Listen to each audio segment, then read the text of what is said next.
कालचा निकाल नार्वेकरांनी लिहिला की कोणी ड्राफ्ट बनवून दिला असं म्हटलेलं आहे अंजली दमानिया यांनी। राहुल नार्वेकर निकाल वाचताना अडखळत होते असं दमानिया यांचं म्हणणं आहे।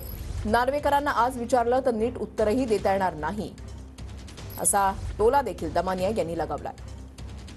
अध्यक्ष ज्या पद्धतीने निकाल वाचन करत होते ते इंग्रजी भाषेमध्ये निकाल वाचन करत होते, त्यामुळे सोशल मीडियावरती मोठ्या प्रमाणात चर्चा होती आणि याबद्दल ट्विट देखील जे आहे ते सामाजिक कार्यकर्त्या अंजली दमानिया मॅडम यांनी देखील केलं होतं। आपण त्यांच्याशी बातचीत करणार आहोत, नक्की त्यांचं काय म्हणणं आहे। काल निकाल वाचन सुरू असताना सोशल मीडियावरती जोरदार चर्चा चालू होती की विधानसभा अध्यक्ष जे आहेत ते इंग्रजीमध्ये निकाल वाचन करतायत। तुम्ही देखील ट्विट केलं होतं, काय तुमचं एकंदरीत म्हणणं आहे त्याबद्दल? कसं आहे की सगळेच जण आपण काल निकाल ऐकत होतो, सो कॉल्ड महाराष्ट्राचा महानिकाल होता आणि टीव्ही समोर बसल्यावर जेव्हा राहुल नार्वेकर बोलायला त्यांनी सुरुवात केली ते इंग्लिशमध्ये बोलायला लागले, तर मला वाटलं कदाचित 5-1 मिनिटं ते काहीतरी प्रस्तावना वगैरे करतील आणि नंतर मग परत मराठीत बोलतील।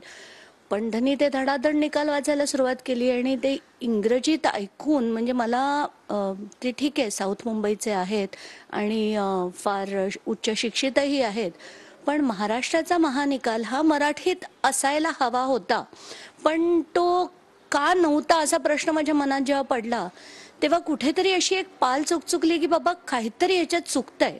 म्हणजे जर त्यांनी तो सो कॉल्ड ड्राफ्ट केला असेल तर ते इतक्यांदा अडखळले नसते, तिथल्या प्रत्येक शब्दावर ते अडखळत होते।